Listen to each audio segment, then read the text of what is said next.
The Self-Confidence Formula by Napoleon Hill.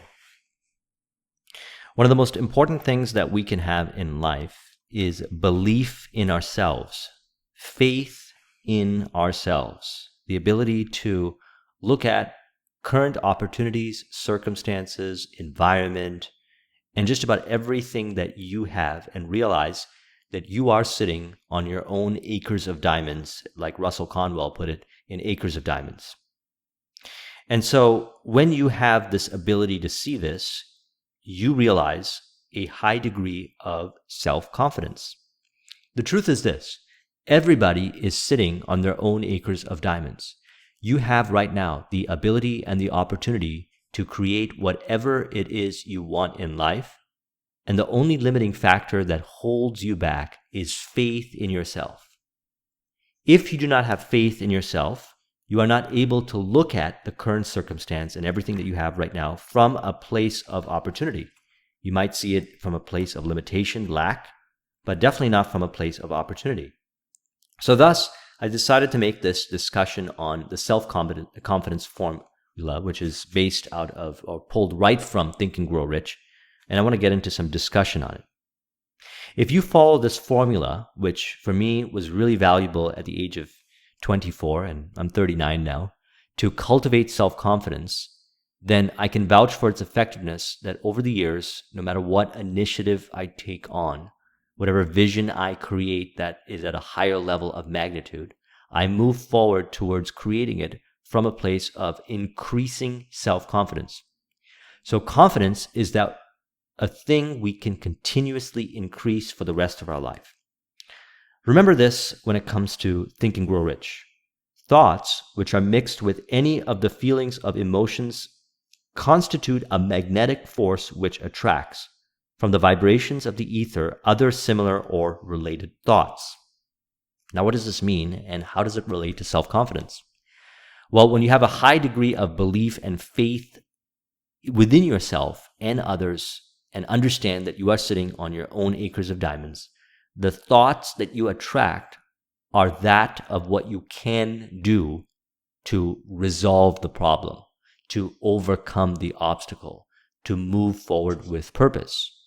So thus, if you make a commitment to yourself that you are going to follow this self-confidence formula, in fact, it's a section that you can print out from the book and sign a copy. So it's important that you download a copy of this mind map, copy and paste the elements into a Word document, print your name on it and sign the document, and commit to yourself that you are going to follow this self-confidence formula and you're going to live it for the rest of your life.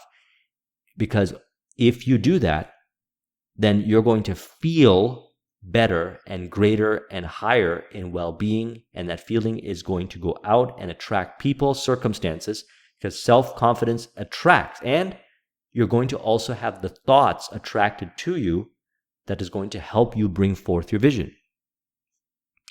First, I know that I have the ability to achieve the object of my definite purpose in life.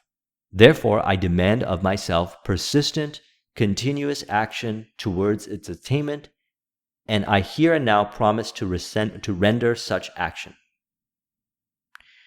Definite chief purpose. What is it for you? What is the reason why you do what you do? What is the reason why? Last week I did a video on the Robert Dilts model. I recommend you watch that video, as well as the video I did on Ikigai. It's important for you to determine what it is that you want to achieve in life. Because when you create that vision, or when you determine or your number one chief aim, that what you want to move towards, then this self-confidence formula will come to life. Why so? Because if you know where you're going, then it's easier to take inventory of yourself on the areas that you want to optimize on. And as we had discussed in the Robert Dilts model, when you create a vision, we have to evolve our deep identity, which is what we're doing here with the self-confidence formula. We have to evolve our values and beliefs through autosuggestion and reprogramming our subconscious mind to make it in alignment with our vision. We have to develop core capabilities that cultivate our skills responsible for creating the results.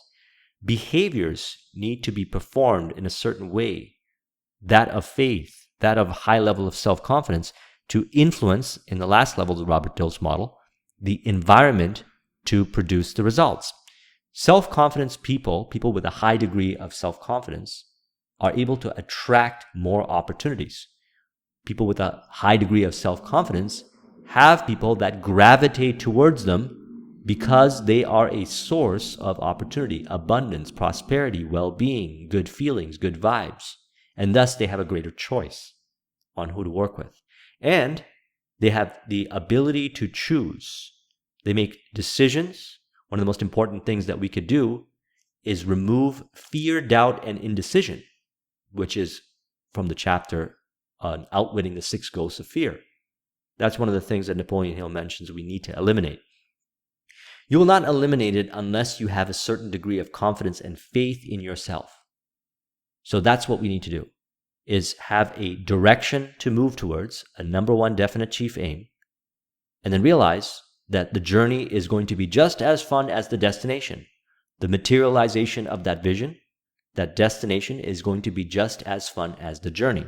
The journey is where you're going to find optimizations, where you can refer back to the Robert Dilts model, and optimize within yourself to raise to higher levels of self-confidence, to move into the vibration that is in alignment with that what you desire.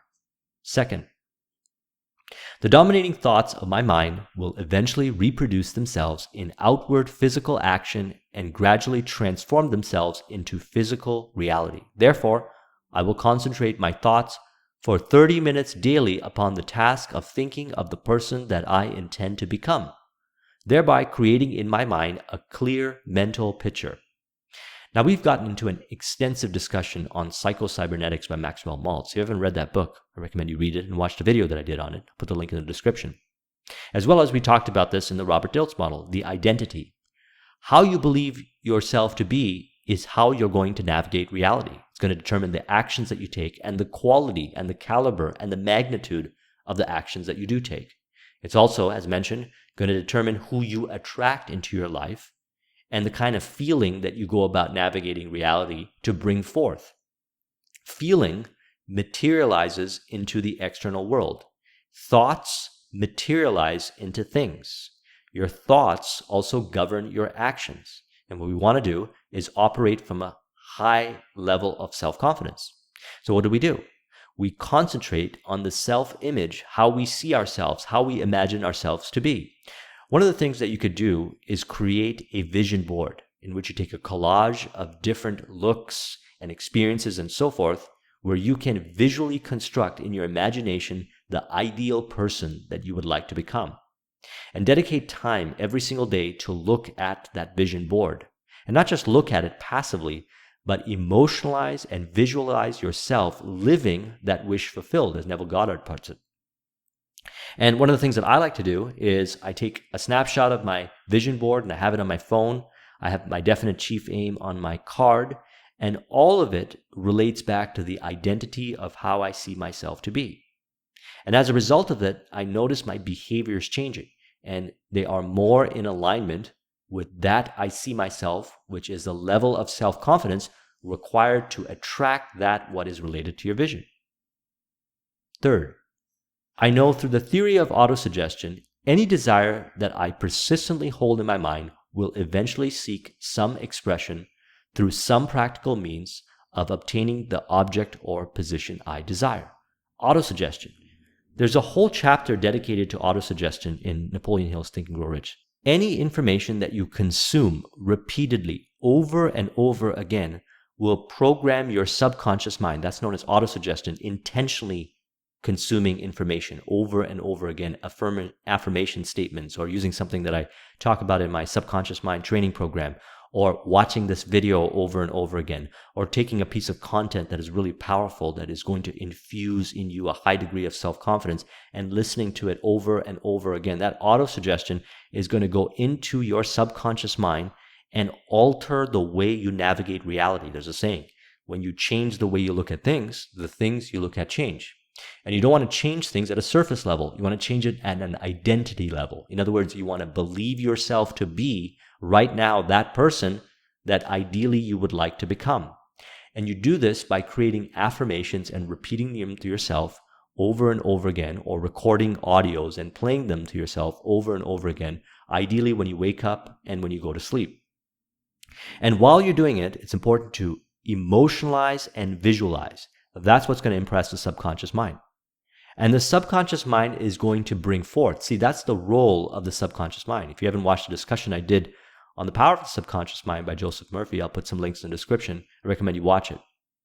The subconscious mind is responsible for most of what you create in reality. Most of reality is a reflection of what's within your subconscious mind. Most of it is.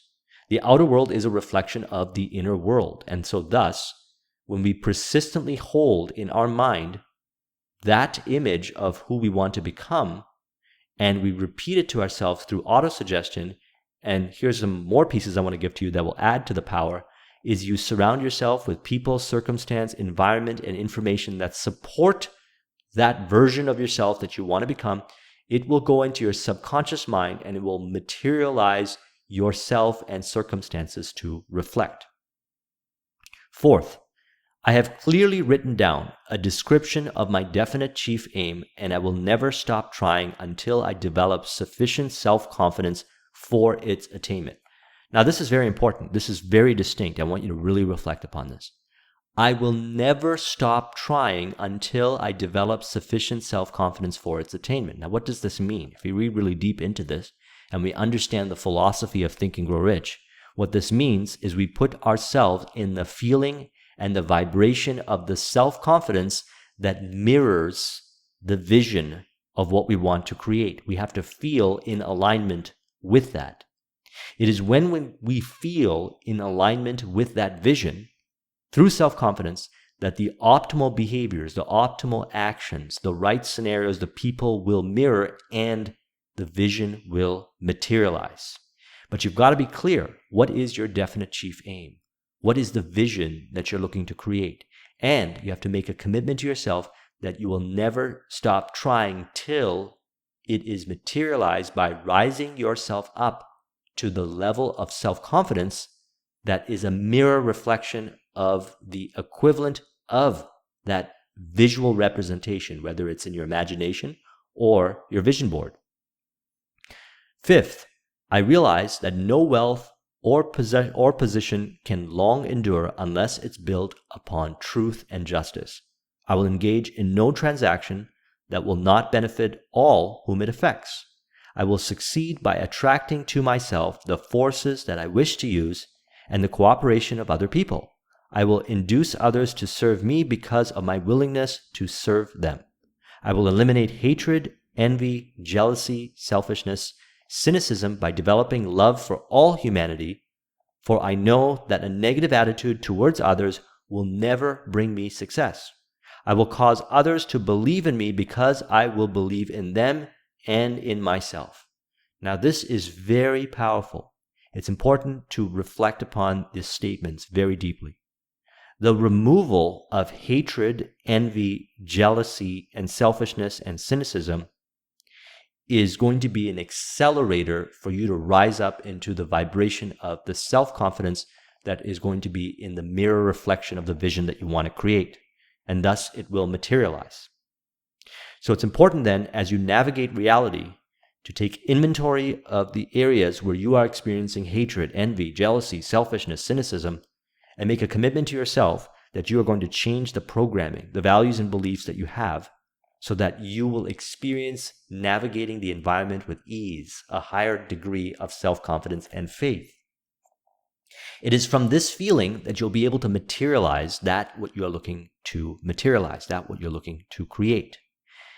The feelings of hatred, envy, jealousy, selfishness, and cynicism prevent the manifestation, prevent the materialization, prevent you from attracting the people, circumstances, and opportunities, distorts your behaviors, brings forth negativity through your actions, through your thinking, and so forth, that is not going to be in alignment with your vision. So thus, it is our goal as we move towards, and remember we committed to never stop trying, moving towards our vision, that we take inventory of these areas and we use autosuggestion, subconscious mind reprogramming, visualization, changing our values and beliefs around within to remove hatred and envy and jealousy, selfishness and cynicism. And always remembering that the goal is to develop love for all humanity. And when you feel that love for all people, all of humanity, then you have a high degree of self-confidence. And this is an unshakable core confidence. Okay, we're not talking about confidence that's situational. In other words, if you're in a certain kind of environment or you're around a certain group of friends, then you feel confident. Unconditional self-confidence that is core, that can never be broken, is what we want to cultivate. Why? Because this is just the beginning. When you go and use this formula to create your vision, you will realize that you can create something else. And I promise you this, I've been following the self-confidence formula since 2004, and I use it over and over again to achieve higher and higher levels of success. And finally, if you print this out and you sign at the bottom of it, there's a section that says, I will sign my name to this formula, commit to memory, and repeat it aloud once a day in full faith that it will gradually influence my thoughts and actions so I will become a self-reliant and successful person. So if you take this formula and you reflect upon what we've discussed and you put it into practice, then what you'll start to notice is your self-confidence will go up. You'll start to notice people, environments, circumstances that will be in alignment with your vision. You'll notice yourself taking optimal action. And when you repeat this process over and over again, your self-confidence will rise up to the level that is in alignment with your vision, and it will materialize. I've done this over and over again, and that's why I'm so glad and happy to make this video and share it with you. A lot of you have messaged me asking me about self-confidence, and I believe Napoleon Hill summarized it really well in Think and Grow Rich, and it is a great honor and privilege to be able to share this information and dimensionalize it with you. So if you want to copy this mind map, the link is in the description. Thank you very much for watching. I'll talk to you soon. Take care.